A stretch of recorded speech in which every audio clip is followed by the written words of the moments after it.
Well, welcome everyone once again to BareLead, where we strip down leadership to its raw, unfiltered, unabashed truths. I'm Pooja, and today we're diving into bold decisions, vulnerability, and what modern leadership looks like.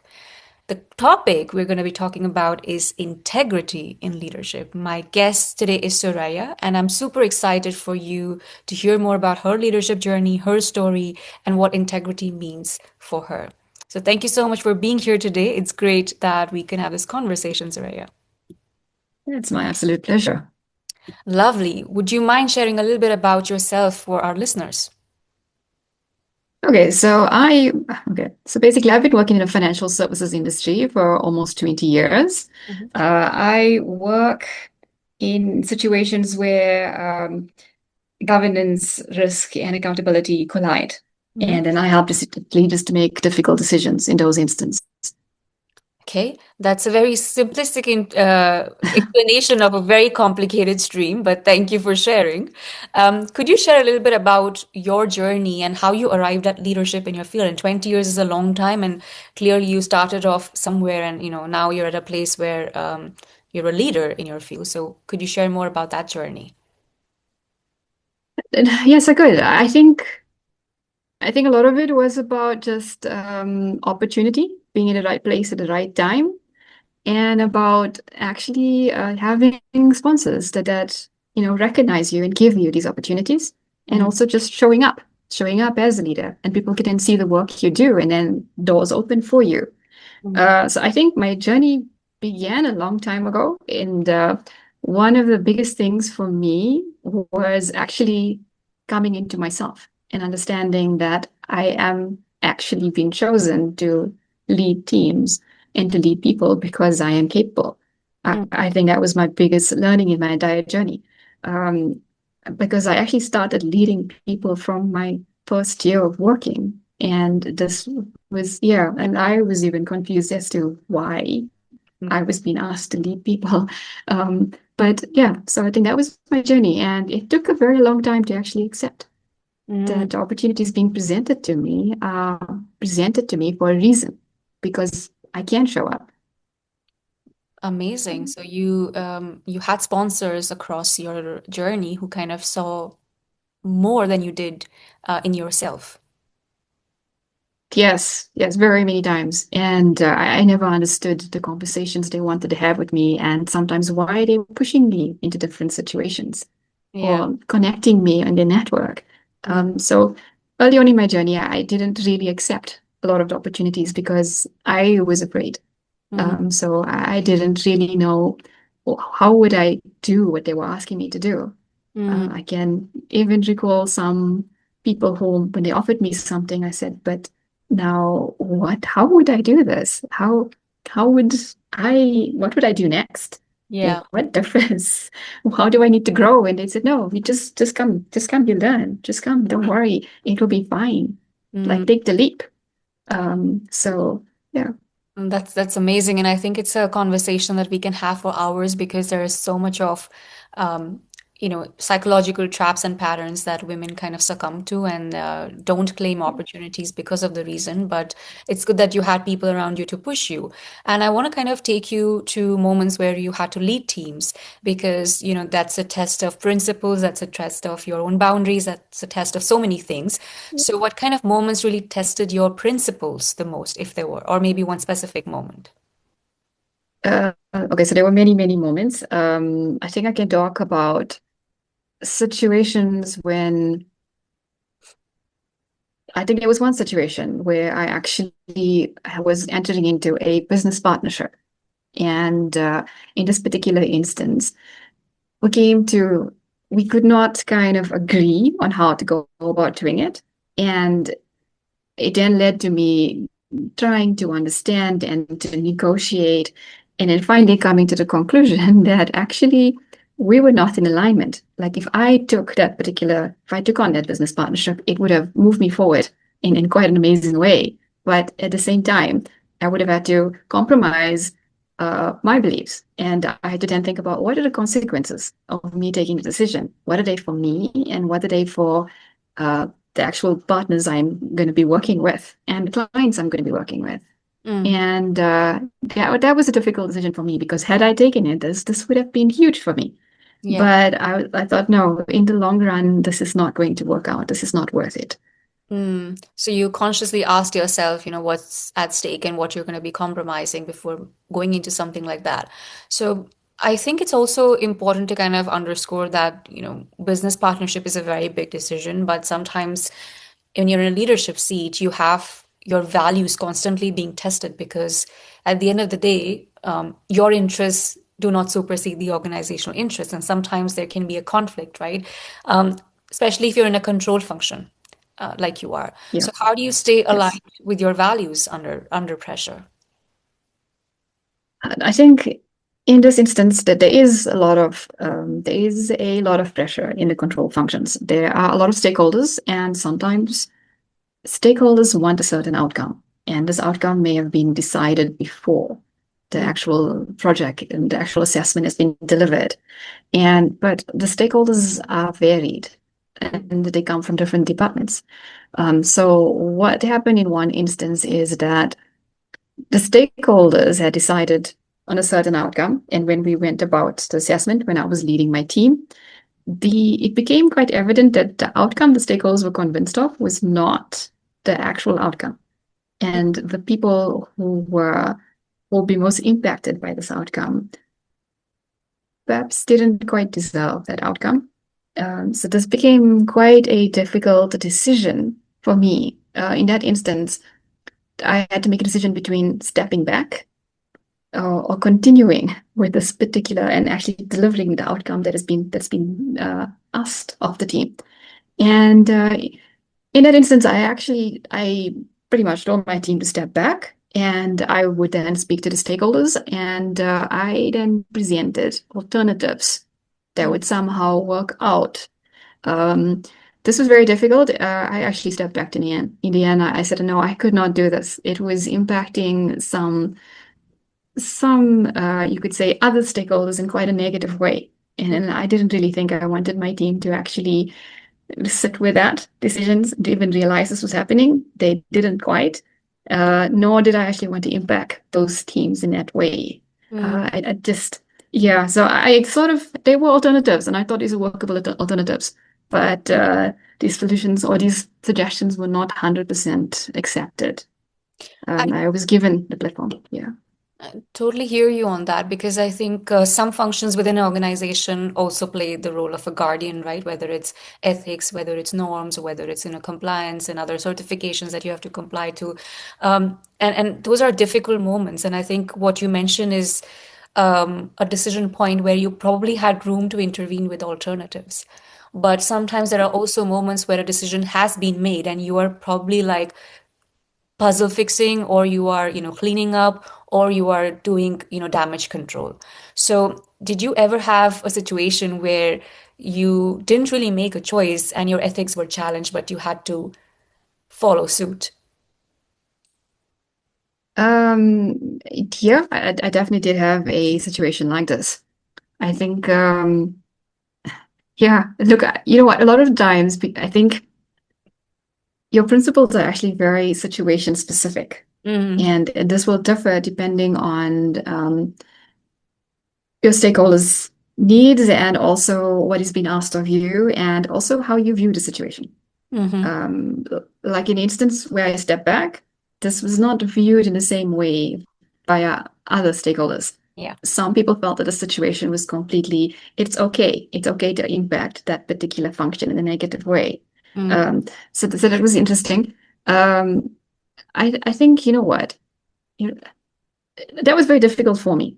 That was very, very difficult for me. And it did impact me in a negative way. yeah. Um, but I think if you're going to make a decision to actually stand by your principles and stand against the grain when there are a lot of stakeholders that are perhaps even more senior than you are, far more senior than you are, then you need to have a lot of leverage to do this. Yeah. You need to be able to have their ear. You need to be able to have the floor. You need to have actually developed reputation with them that they trust your word. Yeah. Otherwise, you were just like running with that particular decision. I had another stakeholder who was very much running with a decision. Mm. And this particular person felt that he had to actually like carry out the outcome of a decision. And this led to a lot of conflict between he and I in that situation because it's not, we were like peers. We were both senior, but we were peers. Um, because I was in the control function, my final outcome doesn't matter how senior I am in the control function. It doesn't override the other senior stakeholders. They Yeah. are also very senior in their own right. Mm. It depends on what the actual um, requirement is from that particular engagement and what does it mean for the operations of the business afterwards. Right. So yeah, so that's one way I could describe it. That was very, very harrowing for me. I was really afraid to stand up and say something. But yeah, I felt that I couldn't go against my principles in that instance. I think you touched upon a very important but often underexplored area of building that leverage. Because, when Yeah, you come from the controls function lens, you almost always see gaps and deficits and what could go wrong, and you try to preempt it. I've been in yes. HR for quite some time, and I think a large part of my work has been just to be a mirror and be honest about, the discrepancies I see, the kind of tension that the organizational culture and practices create so that you can calibrate and actually move forward productively. And I think sometimes that comes in the way of people going at full speed. And you're kind of the voice of caution. You're trying to kind of calibrate different cogs in the wheel for an organization. And sometimes, if you don't have that leverage, you can be seen as a voice of, friction as opposed to Yeah. somebody who's actually helping the organization come across. So I love the fact that you mentioned leverage is so important and specifically for women because sometimes and oftentimes what happens in leadership is that you're outnumbered um, gender wise. And therefore, there is that resistance to build that leverage. You can probably build a leverage with, a community of women much sooner than you can with men around you. So how did you navigate that space of building leverage and, still leading with honesty and consistency? Honestly, I think it is true what you're saying, that as women, we are very challenged, or we are extremely challenged, and we are not considered first Mm. in terms of, when people are thinking about who to lead or who to trust or who to ask, we're not considered first. But the one way I found that worked out for me was actually demonstrating a deep understanding of the business areas and sort of becoming a business partner, even though I'm sitting in the control function. Mm. Because they had no incentive to listen to you. Their first impression was that, like you're saying, as you was HR, they're thinking, oh, you're just the control function. You're just sitting over there saying something, but it doesn't need to be heard. Yeah. Um, or like, I can ignore what you're saying because you don't know. You don't know how I know. And Yeah. it's true, actually, they know their business better than you. Mm. But the one way I found was actually just to be business partners Yeah. to each of these business units and these particular senior leaders.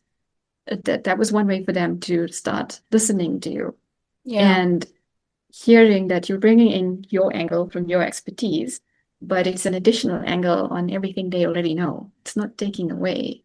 True, true. And I think that's such a nuanced space, right? And I feel that business partnering is often misunderstood indeed. If you can't speak the language of the business or if you don't understand P&L, if you don't understand what creates value in the organization, then indeed you're just an isolated voice adding overheads to the meeting, not necessarily adding or moving it forward constructively. Yeah, that's the exact viewpoint they have. They may even go so far, depending on the organization you're working in and how well respected the control functions are. They may even go so far as telling you how little you know.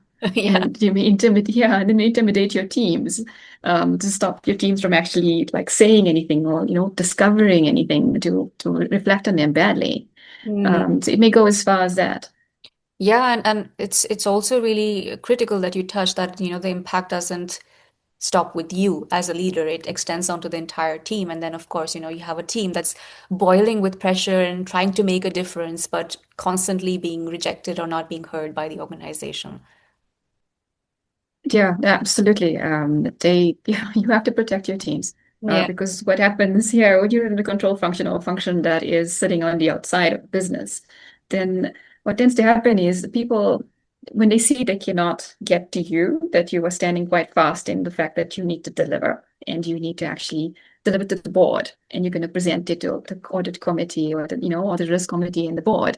And obviously you cannot renege on this particular deliverable for yourself. And then Mm. they see that you're not moving, they then start actually targeting your team members. Yeah. And yeah, they can do it directly when your team members are working with them directly, or they can call you and tell you at great length about how anything from how incompetent your team is to how your team offended them in some way, or, and I had a situation, like I had many situations, but this particular situation, this particular team member was very aggrieved by it. This was a very, very difficult it's a very, very difficult assignment. And as in from the beginning, the stakeholders kept saying, no, why are you here? You don't need you to be here. No, you are just wasting your time. Mm. And we managed it. I think we had a lot of stop starts. Yeah.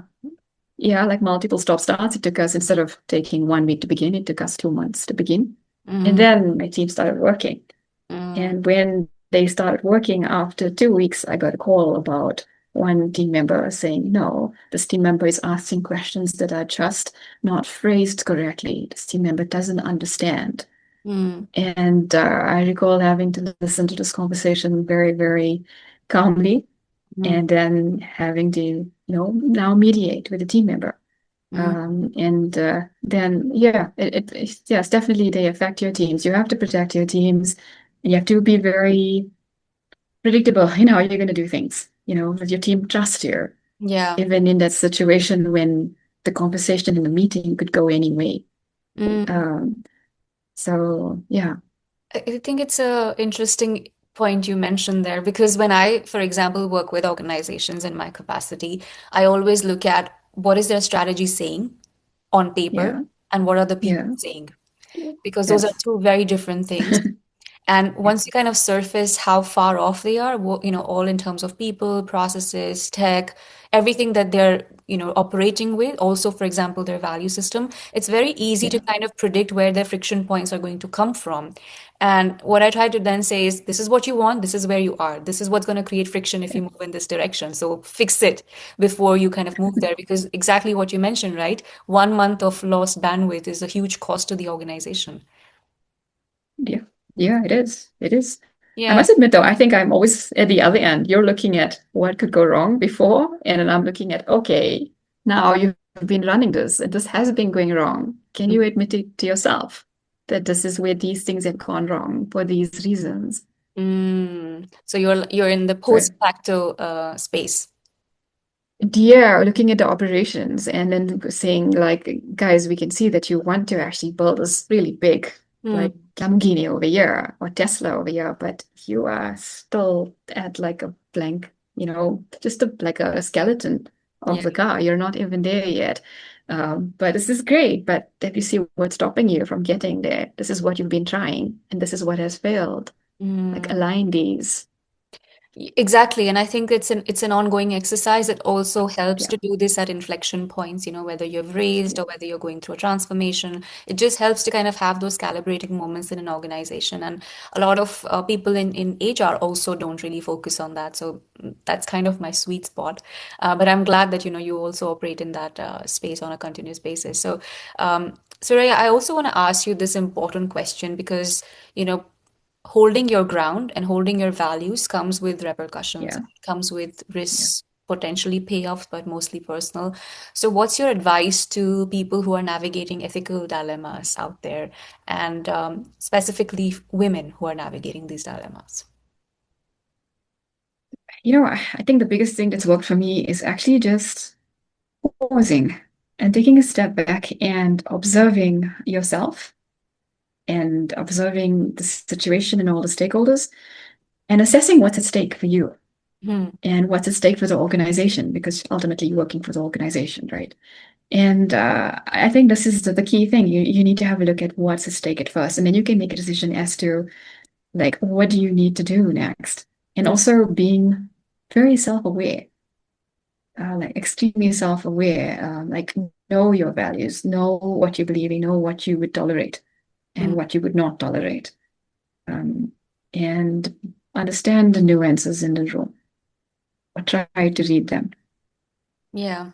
I think all three very critical points, because what I've also often seen is that women who do kind of make it at a certain leadership level and who are able to sustain it, either they change their value system to kind of suit the room, or they tolerate the misgivings of, whatever is happening around them. So what you mentioned is such an important thing, is to know your anchors, make sure what is tolerable, what's your risk appetite potentially in terms of deviating from them, and then also understanding the nuances in the room. So all very practical tips there. Hard to do and difficult to Yes. master.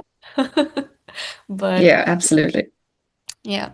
But great. Thank you so much for sharing your journey, your insights, and the nuances with which, you spoke, because it's critical for anybody stepping into leadership positions to understand, the psychology of the organization in which they operate, and then, of course, tailor their approach according to that. So if there's anything that you'd want to leave the listeners with before we wrap up, now is the moment that you share it, Suraya.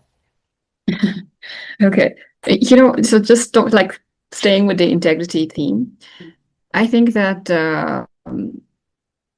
just it, we all feel this. We all just understanding that we all actually feel that have this need to act with integrity. I think for us, our basic inclination is actually to do the right thing, but Mm, this differs from situation to situation and from person to person. So where you may think it is the right thing to do, it may not be what your other business partners are thinking. mm, And but to know that you need to stand by your principles, yeah. and that's all you have actually. Well said. So, Thank you so much. I think it's important to know which battle to fight and to what extent. And integrity does play a part there, but it also helps to know which environment is going to sustain your set of values and which one would not, and decide accordingly. yeah, yeah, that's quite key actually. Yes. Yeah. Great. Thank you so much for spending your time with me today. I loved this conversation, and it's a principle that I hold very dear, and I'm glad that it also resonates so strongly with everything that you have done so far. And thanks to everyone for tuning into BareLead. If you love this conversation, you can follow or subscribe or leave us a review on Spotify and Apple Music.